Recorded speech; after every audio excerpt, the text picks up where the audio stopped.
Hey friends, if you're looking for quick tips to help you jumpstart your week, you are in the right place. I'm Lori Palau, host of the popular weekly podcast, Organized Life, founder of Simply Be Organized. And every Monday, I am here to bring you a quick organizing tip in under 15 minutes. All you have to do is click the subscribe or follow button wherever you're listening, and let's get started. Everybody, and welcome to today's tip of the week. I am your host, Lori Palau from this Organized Life podcast, and I am really excited that you're here. So I am completely going off script for today's tip of the week. So we had our content calendar planned out, like just kind of tell you guys how the sausage is made, plan out our content calendar. What are we going to talk about this week? What are we going to talk about next week? And I said to our podcast producer, Kimberly, I need to mix it up because I just came back from speaking at Career Day to a group, or four different groups, I should say, of third, fourth, and fifth graders. And the feedback and takeaway from each of those assemblies, I had to share it with you guys. So I said, we're going to move things around. And I just wanted to share this. And I promise you, I'm going to tie it back into organizing. So just to kind of set the stage and like give you some backstory. We live in a small town with it's not a funneled in regional school. So like the kids you go to kindergarten with are the kids you graduate high school with, unless somebody new moves in. So my kids went through the entire school district for school system from K to 12. So I was very, very, very entrenched in our district and our community for years. My kids are now 20 and 23. And back when they were in elementary school, I started coming in and doing career day assemblies. And then when they moved into middle school, I started doing this move up assembly where I taught kids organizing strategies for their lockers and how to manage their planners and agendas and all these things. Okay. So when I used to go in, I didn't really have to have a big introduction slide because everybody knew Mrs. Plow. They knew me as Zoe's mom or Logan's mom. So it was really just, hi, I'm here to talk to you. So fast forward now, I'm doing this post COVID for these kids, and the majority of them, they have no context to my girls, obviously, because they're grown. But I run a big charity event in our community that is held at our school for St. Baldrick's. If you've been around me for a while, you've probably heard me talk about St. Baldrick's. It's a charity organization that's near and dear to our heart, and we raise money for pediatric cancer research. So many of these kids are very active in our St. Baldrick's community event. So when I was asked to come in to talk at Career Day, my first slide was a picture of my two grown girls and a slide from one of their teachers getting their head shaved for St. Baldrick's. And then that's my intro kind of icebreaker slide. And then from there, I went in to say, but what I do for a living is I have a professional organizing business. I'm a professional organizer and a podcaster. And then I go into talking about each of those different aspects and how they kind of relate to one another, how I teach people how to get organized. But sometimes I do it through my podcast. Sometimes I do it working one-on-one with clients or through workshops. And I kind of go through all of these prompts. Okay. So hopefully now you have a stage set. I talked to over 100 kids throughout the day. Again, four different groups that came in. So I stayed in the same spot and they brought the students in. So I used the same presentation four different times. Each group fixated on a different part of my presentation. One group was completely fascinated with St. Baldrick's. That was their takeaway. I talked about organizing. I talked about podcasting. I talked about being a mom and having a flexible schedule. And I talked about a little bit at the very beginning about St. Baldrick's. When I opened up for Q&A, because I gave each of the kids time for Q&A, and all of them, each of the groups had tons and tons of questions. Okay. One group, all they were concerned about was shaving their head. Who shaves their head? Do you shave people's hair? Do you do the cutting? How did you get involved with St. Baldrick's? That was all the tunnel vision that this one particular group had. Another group was fixated exclusively on podcasting. You have a podcast? I listen to podcasts. My uncle has a podcast. My mom has a podcast. Do you go on other people's podcasts? Do you know this podcaster? It was all about the podcast. Where do I record? How long are my shows? Am I on YouTube? All of these questions. Can I find it on my phone? Like they would whip out their phone. So it was all about podcasting. That was all of the questions. Group 3 was fixated on organizing. Can you come and organize my house? What's the messiest house you've ever seen?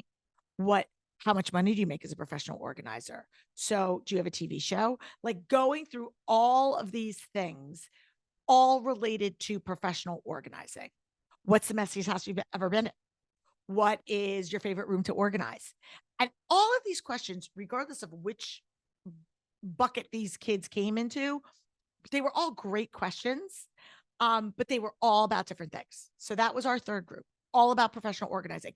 They all wanted to come work with like the ones that are like, I'm organized, I'm really messy. My mom gets so mad when I don't organize my house. All of these things. I had kids that were like, can I come work for you when I get older? The cutest thing. Group number 4, we're like, you've lived in this town for over 20 years. Do you know my mom? Do you know my mom? I think my mom knows you. Are you friends with my mom on Facebook? And all they cared about was my personal relationship with the school and the district. They were fascinated about my kids. They asked me where my kids went to college. What did my kids do? Who were their teachers when they were at the school? All these questions about my personal life. So again, it was fascinating as I'm sitting here chatting with these adorable kids from 3rd to 5th grade, listening as they're all sitting there with their pencils and their little pieces of paper because they had to have like prompts that they were getting, I don't know if they were getting graded on them or it was just going for a discussion, and listening to what the takeaways were from each unique group. And so it got me thinking about when I'm talking to you guys in my podcast, or when I'm working one-on-one with clients, or when I'm writing, what are the takeaways that people are getting? It's just another reminder to me that you can say the same exact thing to different people, and they're going to have completely different takeaways. So if you asked one group when I came in and talked about podcasting. Another group, I came in and talked about organizing. Another group, I came in and talked all about St. Baldrick's. So it was so fascinating. And it made me think about the Enneagram and how we say things, and one group of people with with one particular lens hears and sees and acts a certain way.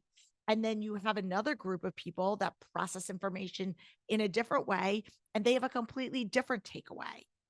And it just reinforced to me the importance of being able to see multiple perspectives, because so often in our lives, we get fixated on the way that we do things, or the way that we see things, or the way that we feel that things should be, especially when it comes to organizing and routine and all of that.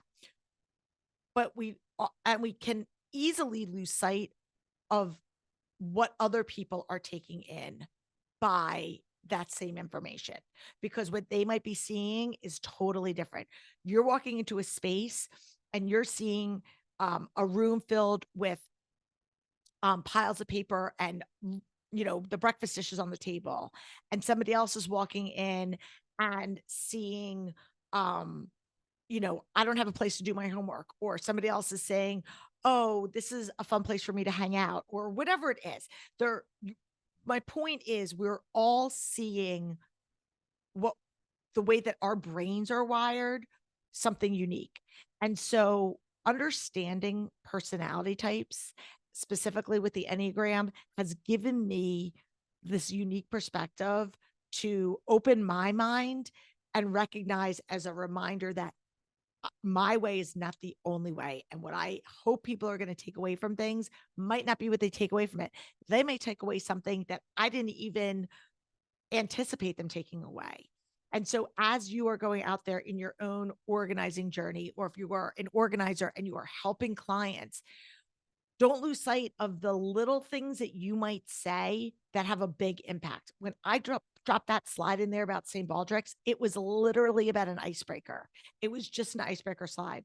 And it wound up being such a common resonator that I was just like, are you kidding me? And I think about all the things that we do in our lives that we don't even realize, that we don't give necessarily a lot of attention to, because they're just things that we take for granted, that we just do second nature, but other people are watching us and they absorb that like a sponge.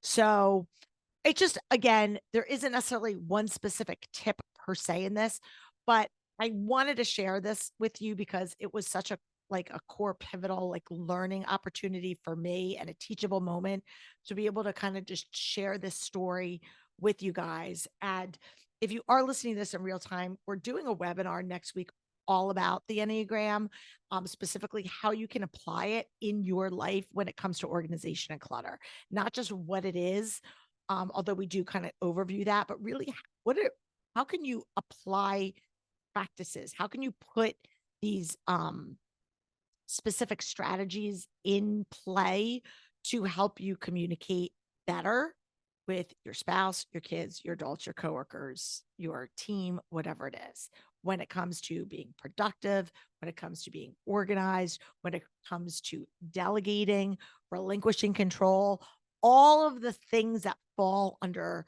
the spectrum or the umbrella of organization. So we'll drop that link in the show notes. If you want to go to our website, it's simplybeorganized.com/webinar. And you can just go sign up there.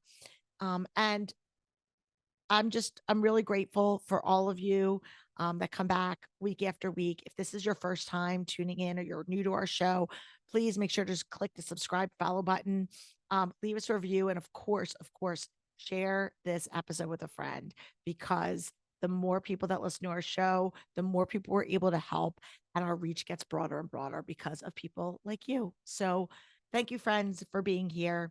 I'll be back on Thursday with another episode. But until then, I'm Lori Palau. Peace out. Thanks for tuning in. If you like this episode, please spread the love and share it with your friends. And if this is your first time joining us, make sure to click the subscribe button wherever you are listening so you never miss an episode. And while you're there, please leave us a review so other people know that our show is worth the listen. You can also find us on YouTube and Instagram at This Organized Life Podcast. And if you'd like to connect with us, you can head on over to our website at simplythelletterBorganized.com, which is filled with tons of resources, including free downloads, checklists, links to our amazing organizing partners, and all of our digital offerings. I'll see you next week for another episode of This Organized Life.